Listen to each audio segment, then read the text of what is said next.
This is the Hidden Killers podcast with Tony Brueski, featuring trial consultant and body language expert Susan Constantine. There was a clip, and I don't have it on me at this second, but it was, I believe, just some B-roll. I think it was Fox 35. It was one of them who got it. And it was of her comforting him, giving her a big hug as he's sitting there looking distraught. Number one, it seems weird. Number two, why is it not he's comforting her? She's the mom who lost her daughter. It all just seemed very bizarre. And again, it was kind of showing a unity there between them of, we're going to try and stick together in this, at least in the phase of when she was missing. I can't wait to find out more. I feel so sorry, of course, for the child. And, you know, we don't want to dehumanize her because she's a real person. And this is a crime story, right? Sure. I can't help but the fascination of like, what the heck was going on in that household? And, you know, the other thing too, is when I'm glad you brought that up too, Tony, is that the comforting part of it. So if mom is on air for the first time at Fox 35, he's in the back stalking her. He's not up next to her, sitting with her. Because remember, she's telling the story about he's the one, first of all, it was them together. So where's the disjointedness? Why is he in the back? He should have been with her side by side because it was a we story, not an I story. Yeah. Then, you know, the flip of that, now he's now in the limelight. People are looking at him and she's trying to pretend like she's comforting him and all the fake crying and no tears and the scratchy tone that he's kind of pushing this fake emotion forward. As long as it reminds me of Alex Murdoch, you know. Yeah. I mean, between an Alex Murdoch and Scott Peterson, it's just getting weirder and weirder, people, the pathology. And that's one of the things that I am just fascinated with. Yeah. What the heck is happening with a sense of truth today? 100%. Let's take a look at some of him. This was from the Channel 9 interview when he did get a chance to talk. And he, in some ways, I almost felt like he was certainly acting, but he was more emotional even than she was. Let's take a look. Are you, in a sense, blaming yourself? It's hard not to. Why? I dropped her off early. I could have waited longer. She looked okay. She was walking towards the school when I saw her. It was like any other day, so I went on with my day. It's hard not to blame myself. What has the conversation been with Jen since? She's been a lot stronger than me. She's been holding it together really well. But it just keeps coming in waves. Just the reality keeps hitting. And we don't know where she is. We don't know if she's safe. We're just scared. We just want her home. I love no red eyes, no tears, but we got the tissue going. What's your take on that one? Well, the tissue is a nice touch. Yeah. Yeah, right, Stacey. The tissues are a nice touch.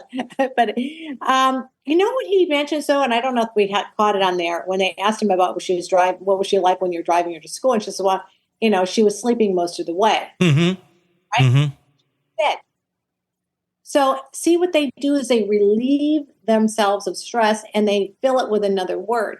So when they use the word sleeping is another sign that they're dead. Wow.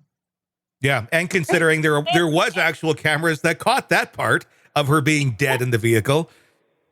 Yeah, and so exactly. So when you think about it, the sickness of that. He's driving around with a dead body in the car where she's sleeping, and then, you know, do I feel somewhat responsible? Here's the other things too. What people do, they will sell partial truths just to relieve some of the stress, right, Stacey? Yeah, absolutely. He was showing maybe there really was some truth to what he was saying. He's been molesting her for God knows how long, you know, we think a couple of years. Maybe there is some remorse within him that this feature of his life, as sick and disgusting as it was, that's now gone. Yeah. So, you know, most people, even if it's incriminating, they will leak out truth just to relieve some of the cognitive load. That's what they do. So studying liars is fascinating to me. You know, I mean, that's why I'm writing a book on it, because I'm just amazed of the different tactics that liars use. and they become much more skillful. The problem that they can't do, they cannot emote the right expression. They just can't. Because sadness is one that is the most difficult expression to mimic as hard as you try. You can try to do it through your voice. You can try to make a few little crocodile tears coming out. You might get yourself hyperventilated so that you seem like you're in panic. But when you can't see the right fired muscles in the face, and they say that they're sad or they're concerned or they're worried, and the face is not firing those muscles, then we know that it's incongruent with the emotion. So I limit or get rid of the words because the face is 74.2% accurate in reading truthfulness above all of the different channels of the body. Let's watch one more of him before we wrap up our conversation. This is him, trying to show some more sadness, talking about wanting their baby girl back. She's a sweetheart. She's a very sweet, kind girl. Just please be nice to her. Bring her home if you find her. Tell her that we love her. Wherever she is, I hope she's okay. I mean, if someone were to come in contact with her and you gave me her diagnoses, would it be easy to approach her without any agitation or anything? Yeah. She's a good kid. She's a good kid. If you can sum up in one complete sentence, waking up, getting ready to drop her off at school, dropping her off at school, to now speaking to me after talking to the police about her being missing for over 24 hours right now. In one complete sentence, what would that be? A living nightmare. It's a living nightmare. Day started off like any other. And I just want to wake up and just get hit with waves of the reality just it's setting in. As soon as it got dark last night, we started falling apart because we knew it wasn't going to come to an end. And now we're going on 24 hours and still nothing. Just conflicting reports here and there. People say they see this or that. None of it's conclusive and none of it's helpful. We just want our baby girl back. Felt like there was even more controlling of the narrative there as well, or an attempt to do so. Yeah. Well, he made a really big mistake when he said was. Oh, I missed that. Big mistake. So again, is in fine finality. Yeah. She's gone. Right. So, here's the interesting thing is people will trip up. The more they talk, the more they're going to reveal themselves. So when they don't think that they've convinced the interviewer, they give you more content. Mm-hmm. And they start to build on it until when they're looking at you, if you look like you're convinced. Yeah. That's when they start to stop. But he blocks, right? He's looking down. He doesn't make eye contact. He does show just a very little slight movement of the brows, just ever so slight, but not in anything that would have been what we call, it's actually extremely low intensity. Mm-hmm. So and it not enough to create true sadness. Of course, no tears. I'm looking at his breathing. I'm watching to see how quickly he's breathing, because usually when he's breathing, you would see a deep breath, chest movement. Right? You would see this. You would see some movement in his body.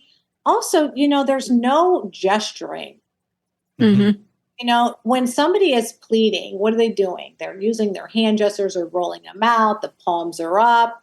They're expressing from their heart. They're worried. Their hands are going to their chest like, I'm really worried. I just want my baby back. She's such a good kid. There's the gestures. Those are all, that's called synchronization and timing. And the illustrators are off, which is a hand gestures to signify emotion. Mm-hmm. And then the words don't match. The whole thing is a freaking train wreck in deception. Literally. I mean, I'm writing up a report to hand over to the sheriff's office because I want them to see what we've done as the work, just to give up to them. Yeah. But there's so much of it, you guys. Yeah. I mean, it's just like, let's just pick the poison, because this is literally a case study in itself. Yeah, without a doubt. Another thing I've noticed in both of them is after they kind of give their story or little nuggets of their story, there is the eye look. There is the looking at the interviewer. Did they buy that? How are they reacting to that? That's what they're doing. Yeah. So remember, they're eye blocking Yep. because processing. When he's doing that, he's conjuring up the story. Yep. Right. He's getting into the analytical. Well, I don't believe in the IXQs. That's garbage. It doesn't even work. But when you're looking down, it is a form of processing, right? Mm-hmm. So some people process down here, and then he every now and then he just kind of lifts the lid. Mm-hmm. You know, it's like the visor. He just kind of lifts it up, and he's trying to look at you to see what any indication in your face. And if that's not working, that goes right back down into that place and does a thing all over again. So, he's not a very good actor.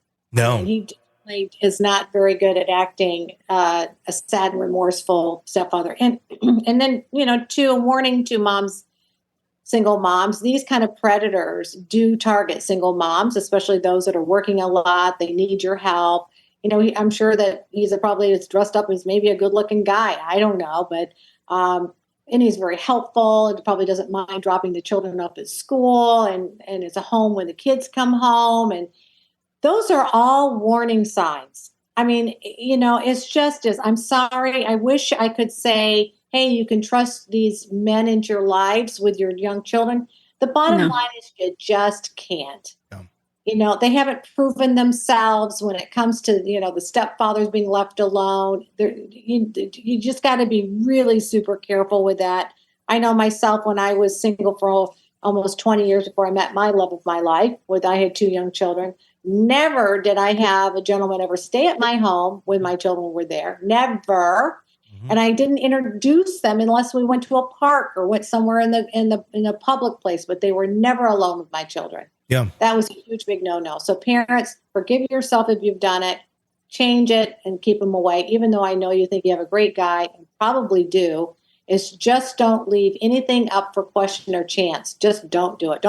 Just don't do it. Want to listen ad-free?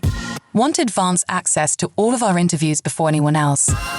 Become a True Crime Today Premium Plus subscriber on Apple Podcasts. You get every episode commercial-free. So you can binge on true crime until you can binge no more. Search True Crime Today Premium Plus on Apple Podcasts now, or go to our podcast page and sign up now. More of the Hidden Killers podcast next.